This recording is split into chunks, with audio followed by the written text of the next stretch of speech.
pretty much a normal Friday schedule relative to what we're doing. 33 degrees, 8 mile an hour wind, pretty cloudy, but should be a good day for football. We've had a good week of preparation. Any questions? Coach, you have 3 both Pro Bowlers announced yesterday with Nito, Marvin, and Pat. What do you think about that? Those guys getting that? Oh, I'm always excited for those guys, and just as much, we had a number of alternates.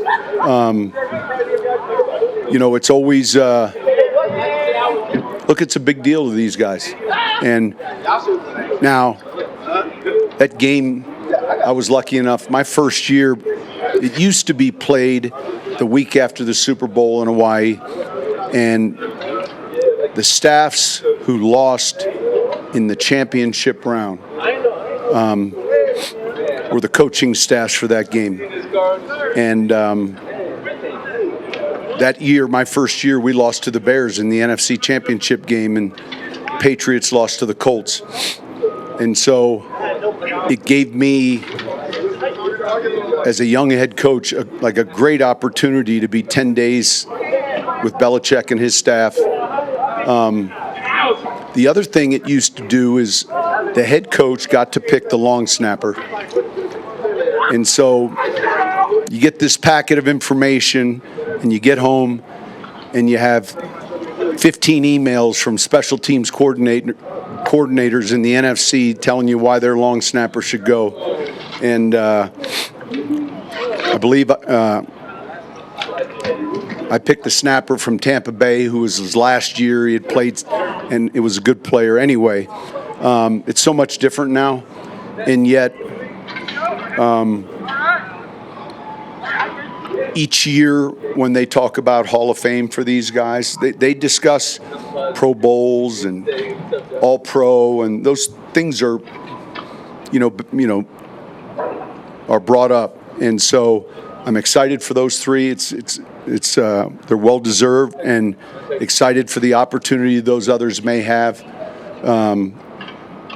as alternates. Sean, do you think there's coincidence in Marvin's production in the passing game uptaking after you got him some of the running back work, or is there something about putting him in the backfield that sort of unlocked other things? I think it's a great question. I think it's that thing that always drives you as a coach. And I just spoke to him 3 days ago. So, keep looking for things these guys do well, and then do those things. And I think certainly his confidence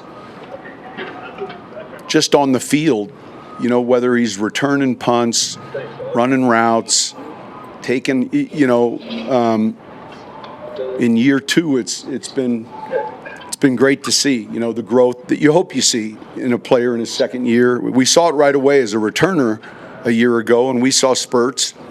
And so it always just takes me back to all right, are we doing things? Can we find a role? And in the meantime, there's some challenges that present defenses when the receiver's in the backfield, or it's, we've seen it, 49ers a little bit with Debo. They're different, so I'm not making comparisons. And then we've seen it from 84, Pittsburgh, holy cow. I mean, think about what he's done for how long. And you would say in Atlanta, he was a runner.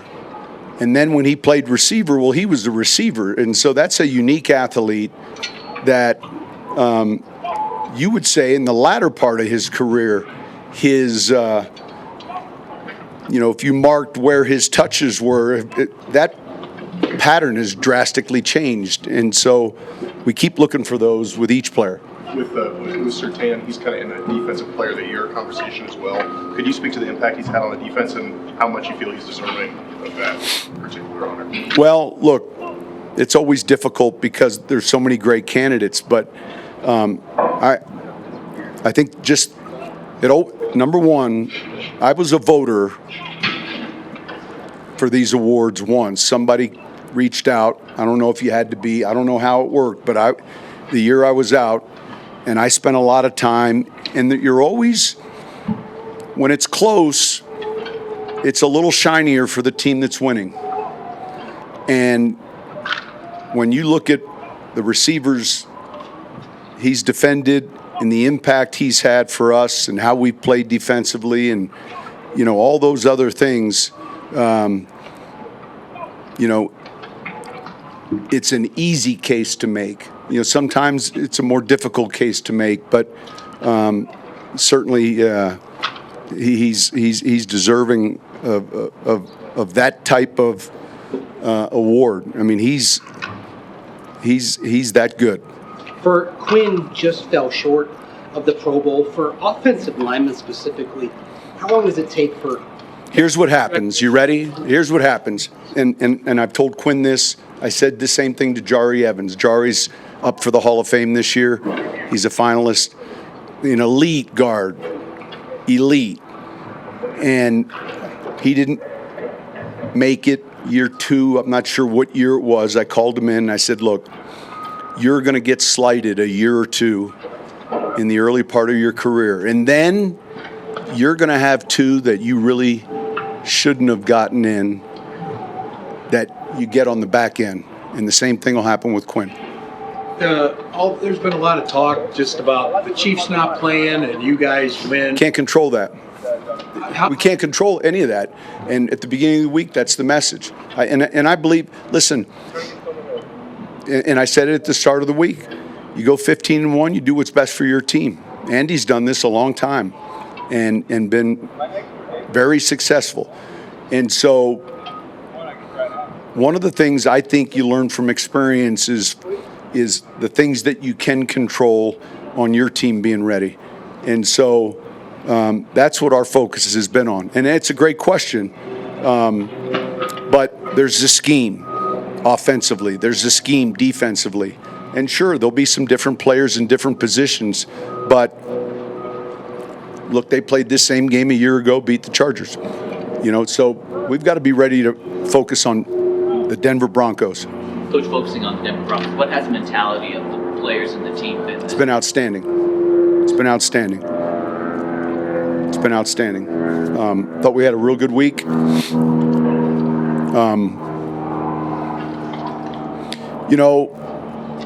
Every year you take a team photo. You go in, and today they handed them out. And I've been places where you never knew where the team photo went. I asked PK, I said, Paul, my first year of playing, I was 8 years old. Tell me how many team photos I'm in. So he comes back. This is your 52nd. Just part of a football team. And I would say my mom kept scrapbooks, but I know where about 5 are. And I told these guys today, make sure this is one we know where this photo is. It's just not, and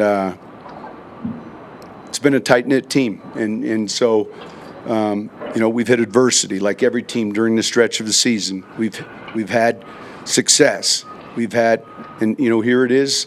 Let's make sure this is a photo that we look back on and we know where that's at. You've been a pretty healthy team this year. Now you're very healthy. What are some 2 years in a row, and I go back to, a real important hire in bringing in Bo and his staff and the science, and then it's easy to say, hey, we're going pads and 9-on-7, but when the players see it, like this past offseason program, when we met, I brought them in, I gave them the data from 2 years prior, 133 players missed starts, and it kicked down to 34, first in the league. And when the data comes out this year, it'll be, and so it's much easier to say, hey, today's a ramp up. We're not in pads, but tomorrow we're going to be scrimmaging.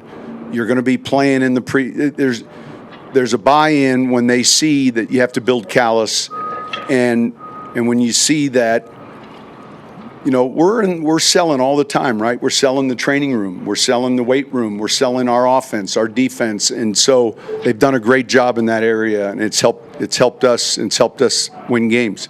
You've talked about the need to be good at home and protect home field advantage. I think 1-5 the last 6.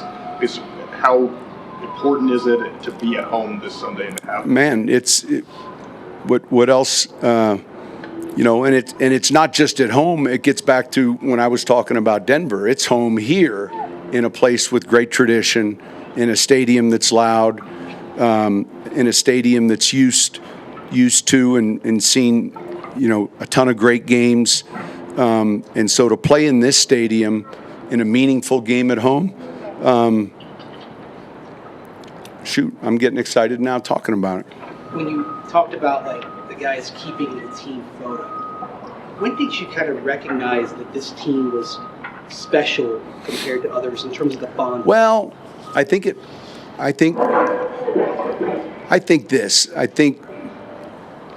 we started 0-2, and we had that little 2-game stretch where we were going to go to Tampa early, play them, pretty good team, and then stay, practice, and it didn't matter where. But I like 5 different times in New Orleans we had a hurricane force us to leave. And then we also played 2 games in London. So 6 or 7 different times we took a team somewhere. And I think when that happens, especially this generation, you get a little closer. And so, that win at Tampa and then that win at New York, I just remember saying, you never use the term, well, this is going to be a make or break. It's not that. I said, this will tell us a lot. And then I remember saying, hey, when I tell you I've been there. Like in 2017, we started 0-2. And we had a good young team, lost to Minnesota in the opener.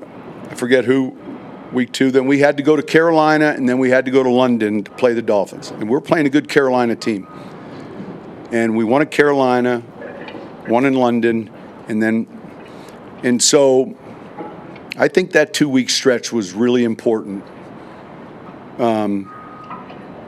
because it kept us from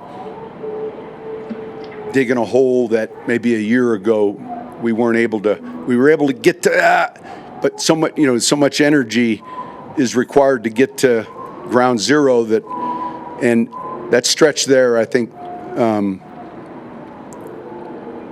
we began to build some confidence. You said after the tennis court practice that you kind of liked it. Yeah, I did. That just because... something different. Let's go. It was bigger than I expected. I'd never seen it before. It was just what we needed, and we got on buses, then went somewhere here, got on a bus, flew into, it didn't matter. Then we went to MetLife. We actually worked out, and all of that stuff, that process is what these guys and all of us will miss most. That's unique and different to any job that you normally would have and so that's sometimes why a road win is a little more enjoyable, because you're back on the buses, you're on the plane, you have 4 more hours, where a home win, kind of everyone's off with their families, which is fine. But I think that 2-week stretch was important. Obviously, we had a 4-week stretch, that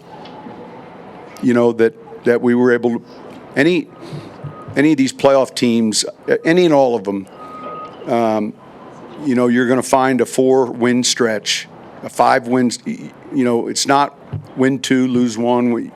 It's not a yo-yo, and we were able to do that and put ourselves in this position. What do you like about what you've gotten this year from Brandon Jones, and how's he been since he came back from his abdominal? Good. He's healthy.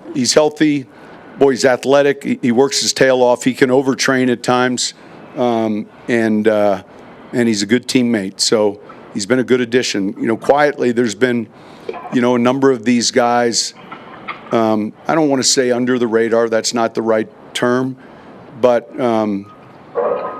important additions outside the draft class that may not have been as, higher profile signings, but have found real good roles in Malcolm Roach, just a handful of these players.